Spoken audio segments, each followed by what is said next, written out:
لیکن بنیادی طور پہ وہ تیاری جنگ کی تیاری نہ ہو سکی۔ حقیقت بات یہی ہے کہ یہ جو آپ اکثر تاریخ میں پڑھتے ہیں کہ کسی کے پاس تلوار تھی، کسی کے پاس تلوار بھی نہیں تھی، کسی کے پاس اگر تلوار تھی تو ڈھال نہیں تھی، اگر ڈھال تھی تو تیر نہیں تھا، تیر تھا تو چھوڑنے کے لیے کمان نہیں تھی، یعنی حالات ناگفتہ بے تھے۔ اس کی وجہ یہ تھی کہ بنیادی طور پر یہ باقاعدہ مارکہ اور جنگ کی تیاری کا قافلہ بھی نہیں تھا۔ ہاں البتہ رسول اللہ صلی اللہ علیہ وسلم نے حد الوسط کوشش کی کہ اس قافلے کے اندر میں انہی نوجوانوں کو لے کے جاؤں کہ جو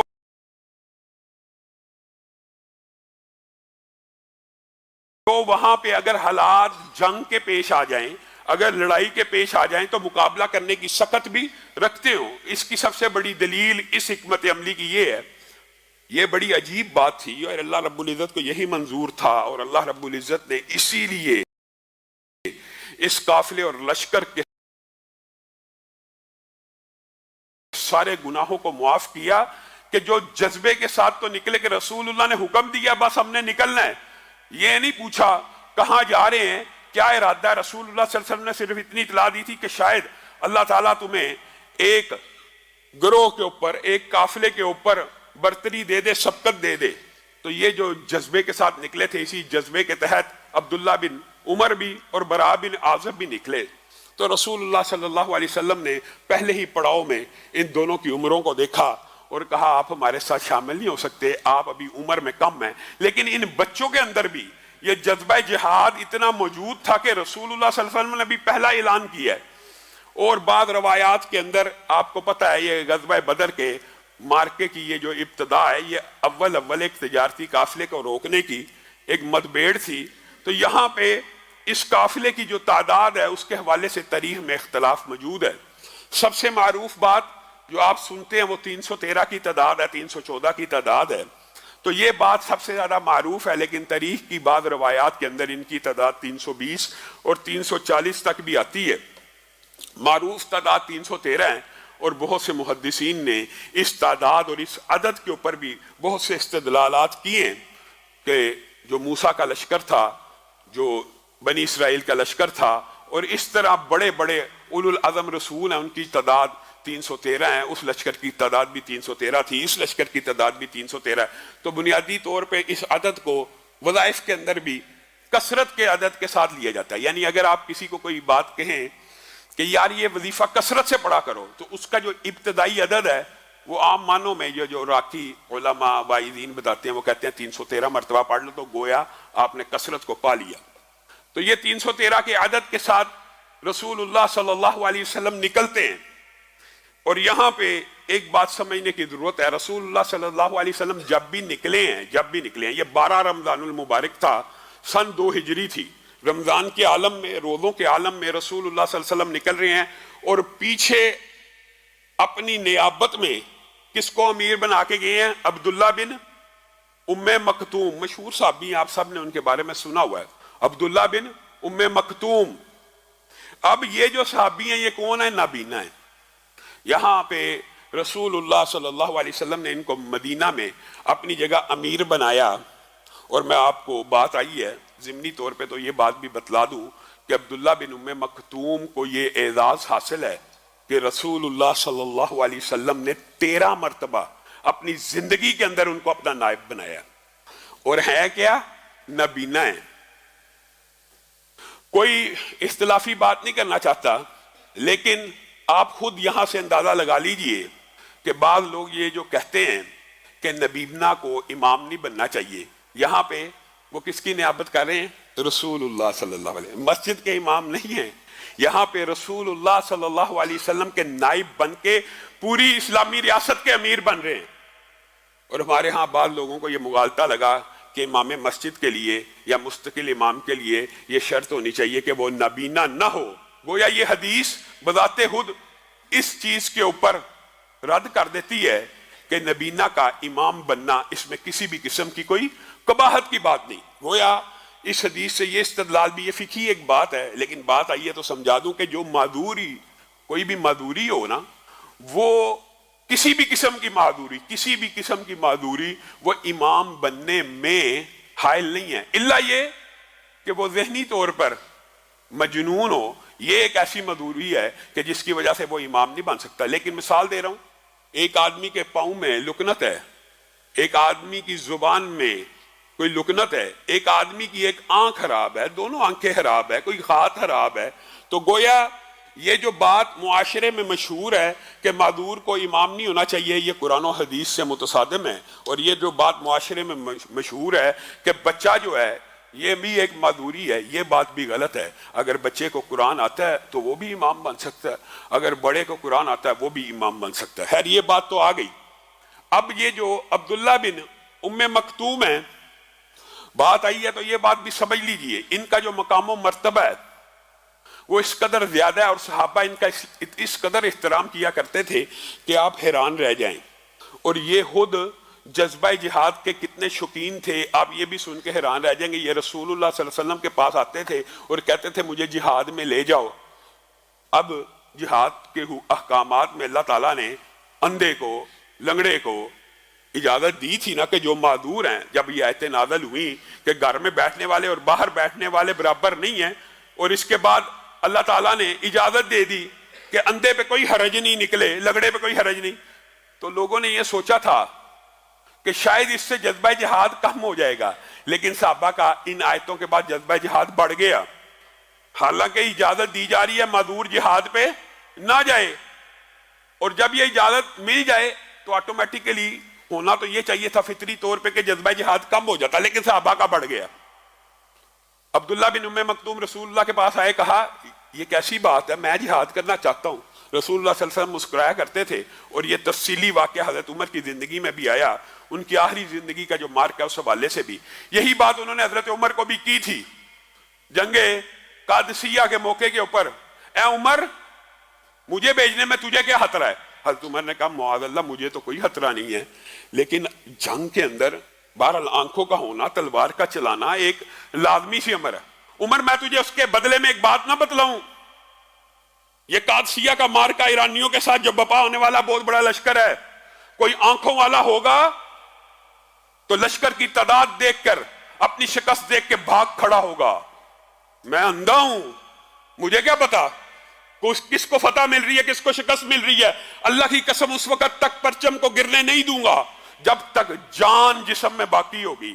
یہی باتیں یہ رسول اللہ سے بھی کیا کرتے تھے، اور یہی باتیں یہ حضرت عمر سے کر رہے ہیں. اور بات آئی ہے ضمنی طور پہ تو آپ حیران رہ جائیں، حضرت عمر نے ان کو جنگ قادسیہ کی اجازت دے دی تھی، اور یہ جنگ قادسیہ میں علم اٹھاتے ہوئے مسلمانوں کو اس جنگ کے اندر فتح عظیم حاصل ہوئی. لیکن ایک دو لمحے ایسے آئے تھے جب ایرانیوں نے اتنا شدید حملہ کیا تھا کہ عبداللہ ابن ام مکتوم کی گردن میں بھی تیر لگ گیا. لیکن جب شہید ہوئے تب بھی علم ہاتھ میں پکڑ کے سر سے اونچا اٹھایا ہوا تھا، اور ان کو اس عالم میں وہاں پہ مسلمانوں نے جنازہ پڑھ کے دفن کیا. خیر ان کی سیرت کے حوالے سے آج بات آئی ہے تو سن لیجئے، ان کو ایک اعزاز اور بھی حاصل ہے، اور وہ اعزاز نہیں ہے، وہ اسلام کا ایک فقہی چیپٹر بھی ہے، فقہی قاعدہ بھی ہے اور کلیہ بھی ہے. رسول اللہ صلی اللہ علیہ وسلم قریش مکہ کے سرداران کے بارے میں فکر مند رہتے تھے. یعنی قریش مکہ کے جو سردار اور رؤوسا تھے نا، ان کو تبلیغ کرنے کے لیے رسول اللہ صلی اللہ علیہ وسلم کے دل میں بہت لگن تھی، جذبہ تھا، اور ہونا چاہیے. رسول اللہ صلی اللہ علیہ وسلم کا یہ ذہن تھا، اگر یہ سردار اسلام قبول کر لیں گے، پورا کا پورا قبیلہ اسلام قبول کر لے گا. اور یہ اسلام کی ایک حکمت عملی رہی ہے کہ سرداران، رؤوسا، امراء، آپ کے بھی علاقے کا جو ایم این اے ہے یا گورنر ہے یا آئی جی ہے یا ڈی آئی جی ہے، بنیادی طور پہ تبلیغ اگر اس سطح پہ ہوگی، اگر وہ ایک بندہ بھی درست ہو جائے گا تو سینکڑوں لوگوں کی ہدایت کا سبب بن جائے گا. یہ ایک عام سی بات ہے، اس کے اندر کوئی بھی اچنبے کی بات نہیں تھی. تو رسول اللہ صلی اللہ علیہ وسلم بھی اسی فطری تقاضے کے تحت قریش مکہ کے سرداروں کے بارے میں زیادہ طمع رکھتے تھے کہ یہ اسلام قبول کر لیں.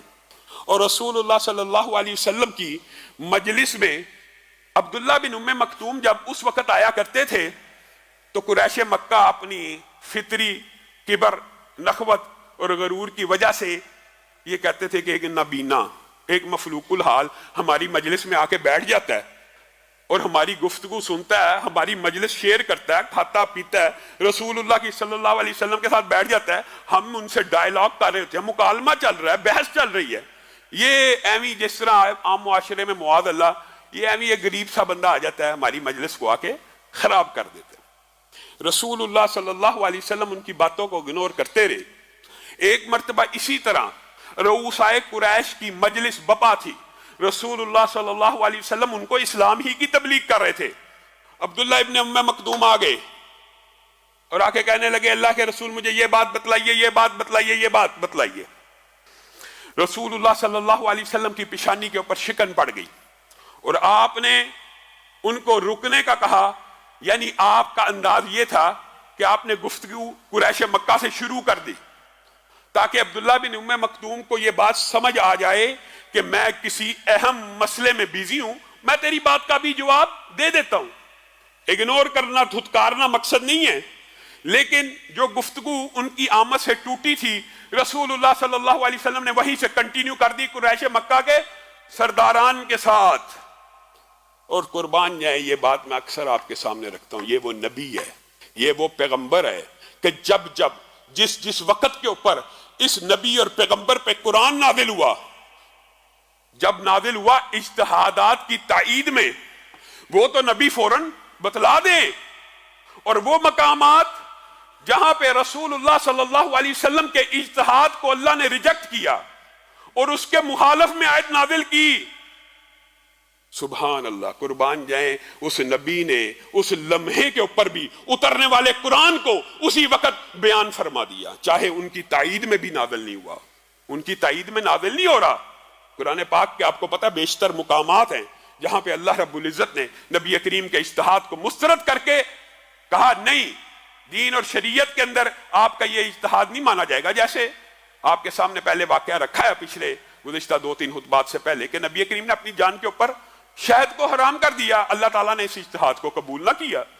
اسی طرح دیگر مقامات میں سے ایک مقام یہ ہے، اسی وقت آیت نازل ہونا شروع ہو گئی، عبس وتولی ان جاءہ الاعمی وما یدریک لعلہ یزکی او یذکر فتنفعہ الذکری اما من استغنی فانت لہ تصدی وما علیک الا یزکی واما من جاءک یسعی وہو یخشی فانت عنہ تلہی۔ اللہ تعالیٰ نے کتنی جامع آیتیں نازل کی، اور اللہ تعالیٰ نے بھی نبی کریم صلی اللہ علیہ وسلم کے اسی ایکشن کو کوٹ کیا جو نبی کریم نے کیا۔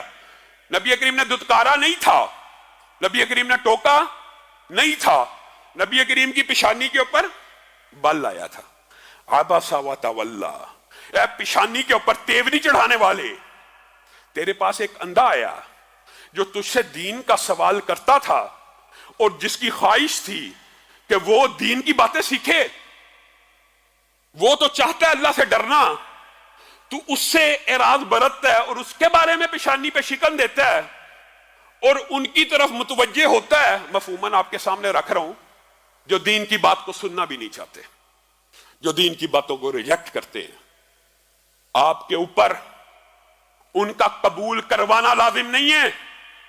یہ فقہی قاعدے بھی اللہ بیان کروا رہا ہے۔ جو دین کے رستے میں رکاوٹیں ڈالنے والے ہیں، جو دین کی باتوں کو سننا نہیں چاہتے، آپ کے اوپر لازم نہیں ہے کہ آپ ان کی اصلاح میں جٹے رہے۔ اس کا کیا مطلب ہے؟ آپ کے اوپر لازم یہ ہے جو آپ کے پاس چل کے آیا ہے، جو دین کی بات سیکھنے کے لیے آیا، آپ اس کو زیادہ وقت دیں، آپ اس کو پہلے ٹائم دیں۔ یہ دین کے فقہ کے بنیادی کلیے بھی اللہ رب العزت نے نازل فرما دیے۔ آج ہم اس بارے میں بھی بڑی افراط و تفرید کا شکار ہے، بہت زیادہ۔ ہم بھی یہی چاہتے ہیں کہ ہم جس کو تبلیغ کرنا چاہتے ہیں ہم اسی کو تبلیغ کریں۔ غریب، مفلوق الحال، کمزور، تنگ دست لوگوں کا تبلیغ کے اوپر حق نہیں ہے۔ نبی کریم صلی اللہ علیہ وسلم کے اوپر نازل ہونے والی ان آیات سے یہ بات لازم ہے کہ تبلیغ کا، ٹائم کا، وقت کا سب سے زیادہ حق اس بندے کا ہے جو آپ کے پاس تلاش دین کے لیے آئے، جو آپ کے پاس دین کو سیکھنے کے لیے آئے۔ آج بھی ہمارے ہاں بہت سے مبلغ ان کے پیچھے تو بھاگتے ہیں جو دین سے دور بھاگتے ہیں، اور دلیل یہ پیش کی جاتی ہے یہ جی یوتھ ہے، یہ جی ایسے لوگ ہیں، آج کا مولوی ان کو ڈریس نہیں کرتا، آج کا عالم ان کو ایڈریس نہیں کرتا، یہ مسجدوں میں نہیں آتے، ان کو تبلیغ کرنا زیادہ ضروری ہے. یہ غلط فکر ہے، یہ غلط سوچ ہے. تبلیغ کا پہلا حق انہی کا رہے گا جو مسجد میں آئے گا. جو مسجدوں میں آتے ہیں ان کا حق زیادہ ہے، اور ان کے ساتھ دین کی باتیں زیادہ ہوں گی. یہ ایک آبویس بات بھی ہے.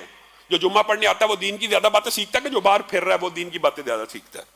جو جمعہ پڑھنے آتا ہے وہ دین سیکھے گا، جو مسجد میں آئے گا وہ دین زیادہ سیکھے گا، اور اس کے لیے امام پر زیادہ حقوق ہیں. آپ نے دین کو الٹا بنا کے پیش کر دیا. یہ یوتھ کے اوپر رسائی نہیں ہے. رسول اللہ صلی اللہ علیہ وسلم کو اللہ کیا کہہ رہا ہے؟ آپ کے اوپر نہیں ہے جو دین کو جھٹلائے کہ وہ اس کی اصلاح ہو جائے. اس کی اصلاح ہونی ہوگی، اللہ کر دے گا. آپ تک صرف ابلاغ ہے. آپ رسول اللہ صلی اللہ علیہ وسلم کی یہ جو فطرت تھی، اس حوالے سے قرآن پاک میں دیگر بھی آیات موجود ہیں. کیوں کڑتے رہتے ہو؟ کیوں ہر وقت پریشان رہتے ہو؟ اس طرح کے مفہوم کی آیتیں بھی موجود ہیں. آپ ہر وقت انہی کے غم میں لگے رہتے ہیں. آپ کے اوپر ان کو ہدایت دینا نہیں ہے. ہدایت اللہ کے ہاتھ میں. آپ کا کام صرف پہنچانا ہے. تو گویا ابلاغ کرنا، پہنچا دینا ان لوگوں کے لیے کافی ہے جو دین کے مخالف ہوں. یہ نہیں ہے کہ ایک بندہ دین کا مخالف ہے اور دین کا دشمن ہے، اس کے لیے ان لوگوں کو چھوڑ دیا جائے اور ترک کر دیا جائے جو دین سیکھنا چاہتے ہیں. یہ نہیں ہو سکتا. جو دین سیکھنا چاہتا ہے اسی کا پہلا حق ہے. اور یہاں پہ یہ حق اللہ رب العزت نے نبی کریم صلی اللہ علیہ وسلم کے اوپر نازل کیا. یہ کسی مولوی کا فلسفہ اور تشریح نہیں ہے، یہ اللہ کے نازل کردہ احکامات ہیں. اور اس کے بعد ان آیتوں کے نازل ہو جانے کے بعد عبداللہ بن ام مکتوم کو اسلامی معاشرے میں ایک ممتاز حیثیت حاصل ہوگی. اور عائشہ بیان کرتی ہیں کہ رسول اللہ صلی اللہ علیہ وسلم کے پاس ان آیتوں کے نزول کے بعد جب بھی عبداللہ بن ام مکتوم آئے تو رسول اللہ صلی اللہ علیہ وسلم ان کو اپنے گھر میں بٹھا کے شہد پلایا کرتے تھے. جب بھی آئے. اور صحابہ ان کا اکرام کیا کرتے تھے کہ یہ ہے وہ بزرگ کہ جس کے بارے میں آسمان سے قرآن کی آیتیں نازل ہوئی. ایک مرتبہ رسول اللہ صلی اللہ علیہ وسلم کی زندگی میں رسول اللہ کے پاس آ گئے اور آگے کہنے لگے اللہ کے رسول اب تو بوڑھا ہو چکا. دیکھیں کتنی عمر تھی. رسول اللہ کے دور میں بوڑھے تھے اور شہید کہاں پہ ہوئے؟ جنگ قادسیہ میں. اللہ کے رسول بوڑھا ہو چکا ہوں، بزرگ ہو چکا ہوں، اب قوا جواب دے گئے ہیں، اب چلنے پھرنے کی ہمت موجود نہیں رہی. گھر اتنی دور ہے مسجد النبوی سے، رستے میں سانپ، بچھو، مختلف جانور، بھیڑیا، گیدڑ، کوئی بھی پڑھ سکتا ہے. مفہوم یہ ہے سفر لمبا ہے، میں معذور ہوں، اندھا ہوں، مجھے اجازت دیجئے کہ میں اپنے گھر میں نماز پڑھ لیا کروں. رسول اللہ صلی اللہ علیہ وسلم نے کچھ دیر سوچا اور کہا آپ کو اجازت ہے. جب وہ پلٹنے لگے تو رسول اللہ صلی اللہ علیہ وسلم نے امت کے اوپر یہ احسان کیا کہ کہیں امت اس اجازت کو عام پہ محمول نہ کر لے اور پھر میری امت کے اندر گھروں میں نماز. اور جو بندہ یہ سمجھتا نا کہ گھر میں آج بھی گھر میں نماز ہو جاتی ہے، وہ آہستہ آہستہ گھر میں بھی نماز پڑھنا چھوڑ دیتا ہے. نماز وہی قائم رکھتا ہے جو مسجدوں کی طرف بار بار پلٹ کے آتا ہے. مسلمان مرد کی نماز مسجد میں اس کی ایک دلیل، یہ بہت بڑا واقعہ ہے. رسول اللہ نے کہا رکیے، کیا مؤذن کی اذان آپ کے گھر تک آتی ہے؟ جی ہاں. اللہ کے رسول جب مؤذن اذان دے رہا ہوتا ہے بعض الفاظ میرے گھر میں ٹکراتے ہیں. تو پھر رسول اللہ صلی اللہ علیہ وسلم نے کہا آپ کا مسجد میں آنا ضروری ہے. ایک نبینا ہے، ایک رستہ خراب ہے، ایک رستے میں جان و مال کا اندیشہ ہے، بزرگ آدمی ہے. اگر اس کی نماز گھر کے اندر نہیں ہے تو ایک ہٹے کٹے بندے کی نماز گھر میں مسلمان مرد کی ہو جائے گی. یہ ہم نے کہاں سے فلسفہ بنایا؟ رسول اللہ صلی اللہ علیہ وسلم نے اسی لیے کہا تھا میرا دل کرتا ہے میری جگہ کوئی مصلی امامت پہ کھڑا ہو اور میں ان گھروں کو آگ لگا دوں جو آج مسجد میں حاضر نہیں ہوئے. کیا اس سے مراد یہ تھی کہ وہ پکے بے نماز تھے؟ نہیں، جو آج کی نماز میں نہیں آئے. رسول اللہ کا یہ خواہش ہے. گویا رسول اللہ صلی اللہ علیہ وسلم یہ بتلانا چاہتے ہیں کہ جو نہیں آیا اس کا گھر مال جان تباہ ہو ہی گئی. عصر کی نماز کے بارے میں، دیگر نمازوں کے بارے میں آپ نے یہ حدیثیں سنی ہوئی ہیں. صرف فجر کی 2 سنتیں، صرف فجر کی 2 سنتیں، فجر کی 2 سنتیں یہ فرض ہیں؟ نہیں، یہ سنتیں ہیں. یہ دنیا اور ما فیہا میں جتنی نعمتیں ہیں اس سے بڑا خزانہ ہے. جو چاہتا ہے پالے. ہم یہ سمجھتے ہیں کہ جی مسلمان مرد کی، اللہ معاف کرے، جیسے مسلمان مرد بھی بیمار ہوں، جیسے عورتیں مہینے کے بعد بیمار ہوتی ہیں، یہ ان کی گھروں میں ہو جاتی. مسلمان مرد کی نماز مسجد میں ہوتی ہے، اللہ کوئی عذر شرعی ہو، اللہ یہ کہ اس نے جمع کر لی ہو وغیرہ، جو عذر شرعی ہیں جن کے بارے میں آپ جانتے ہیں، مسلمان مرد کی نماز صرف مسجد میں ہوگی. اور یہ عبداللہ ابن ام مکتوم کی اس حدیث سے بھی یہ بات ہے. اور ایک اور واقعہ ان کی زندگی کا مشہور ہے، اس کے بعد اپنی بات کو آگے بڑھائیں گے، کہ آپ کو پتہ یہ اذان بھی دیا کرتے تھے، اور حضرت بلال کے بعد پہلے مؤذن یہی تھے. اسلام کے پہلے مؤذن حضرت بلال، ان کے بعد یہ جو فقہی کلیہ اور قاعدہ آج آپ دیکھتے ہیں مسجدوں میں، اس کی بنیاد بھی یہ حدیث ہے. ہوتا یہ تھا کہ حضرت بلال نے اذان دی تو اقامت عبداللہ بن ام مکتوم کہا کرتے تھے، پھر عبداللہ بن ام مکتوم نے اذان دی تو اقامت بلال کہا کرتے تھے. تو رسول اللہ صلی اللہ علیہ وسلم نے پھر یہ فیصلہ فیصلہ فرمایا ظاہر اللہ کی تائید کے ساتھ، کہ اس کا حق پہلے ہے جو اذان دے وہی اقامت کہے. یہ جو فقہی کلیہ ہے کہ اگر اذان دینے والا اقامت کے وقت کھڑا ہو اور وہ کہے میں نے اقامت دینی ہے، تو پھر کوئی دوسرا شخص اقامت نہیں دے سکتا. اگر وہ اجازت دے دے الگ بات ہے، لیکن جس نے اذان کہی ہو اسی کا پہلا حق ہے وہی اقامت کہے. اگر وہ وہاں پہ امام کے پیچھے کھڑے ہو کے کہہ دے اقامت میں نے دینی ہے، تو پھر کسی اور نمازی کو یہ حق حاصل نہیں ہے کہ وہ اقامت کہے. یہ رسول اللہ صلی اللہ علیہ وسلم نے بیان کر دیا. تو پھر یہ الگ الگ اذان کا انہوں نے آپس میں ڈسٹریبیوشن کر دیا. اور رمضان کے حوالے سے جو آپ نے حدیثیں پڑھی ہے کہ 2 اذانیں ہوا کرتی تھیں، وہ یہی 2 صحابہ تھے، ایک حضرت بلال اور ایک عبداللہ بن ام مکتوم. اور یہ بات بھی آئی ہے تو سمجھ لیجئے کہ 2 اذانوں کی بنیاد رسول اللہ کی زندگی میں موجود تھی. اور وہ کون سی تھی؟ فجر سے پہلے جو اذان دیا کرتے ہیں بنیادی طور پہ اس کو تہجد کی اذان کہا جاتا ہے، اور بعض اضلاع میں آج بھی پاکستان میں دی جاتی ہے، لیکن ان احادیث کے اندر اس کو سحری کی تیاری کی اذان کہا گیا ہے. گویا لوگ اٹھ جائیں، تہجد پڑھیں، سحری کی تیاری کریں، کھانا کھانا شروع کر دیں، اور جب عبداللہ بن ام مکتوم اذان دیں تب کھانا، یعنی وہ فجر کا وقت ہے. 2 اذانوں کی اصل بنیاد رسول اللہ صلی اللہ علیہ وسلم کے دور میں بھی موجود ہے. تو یہ بات کہنا کہ یہ 2 اذانیں بھی رسول اللہ صلی اللہ علیہ وسلم کی زندگی کے بعد ہوئی تھی، یہ بات بھی ایک غلط العام ہے جی، معاشرے میں مشہور ہے جی. یہ بعض باتیں ایسی ہیں جو معاشرے میں انتہائی غلط العام ہے. یہ جی تراویحاں جو ہے نا، یہ رسول اللہ کے بعد ہوئی تھی. رسول اللہ نے اپنی زندگی میں 3 مرتبہ اس کی جماعت کرائی. اس طرح یہ 2 اذانیں جی رسول اللہ کے بعد تھی. کیسے؟ رسول اللہ کی زندگی میں یہ 2 صحابی فجر سے پہلے 2 اذانیں دیا کرتے تھے، ایک سحری کی ابتدا میں یعنی تہجد کے وقت میں، اور ایک فجر سے پہلے. اس کا مطلب یہ ہے کہ حضرت عثمان نے یہ جو اجتہاد کیا تھا یہ رسول اللہ صلی اللہ علیہ وسلم کی حدیث سے ماخوذ تھا. سپیکر تو موجود نہیں تھا، لاؤڈ سپیکر تو موجود نہیں تھا. تو حضرت عثمان نے کیا کیا؟ کہا یہ جو اذان یہاں پہ مدینہ میں دی جا رہی ہے یہ تو مدینہ کے رہائشی سن رہے ہیں، لیکن جو بازار ہے وہاں تک کو اذان کی آواز جا ہی نہیں رہی. کیا کیا جائے؟ ایک بندہ مقرر کیا کہ جس وقت مسجد النبوی میں اذان ہو رہی ہو تم بازار میں بھی دے دیا کرو. اس میں کسی قسم کی بھی کوئی حرج کی بات نہیں ہے. لیکن اب سپیکر ہے، اب تو ایک سپیکر کئی کلومیٹر تک آواز چلی جاتی ہے. وہ جو اسٹریٹجی اور حکمت عملی تھی، جو علت تھی، وہ پوری ہو جاتی ہے. تو اب 2 اذان دینے کی ضرورت نہیں ہے. لیکن پھر بھی اگر کوئی چاہتا ہے رات کو ایسے پہر میں اذان دے دے کہ لوگ اٹھ کے سحری کی تیاری کر لیں، سحری پکانا شروع کر دیں، تہجد کی اذان دے دے، اس میں بھی کسی قسم کی کوئی قباحت کی بات نہیں ہے. جو بات حدیث رسول سے ثابت ہو جائے وہ ہماری سارا آنکھوں پہ ہے. اللہ رب العزت جو کہا گیا، جو سنا گیا، اس کو سمجھنے کی توفیق عنایت فرمائے.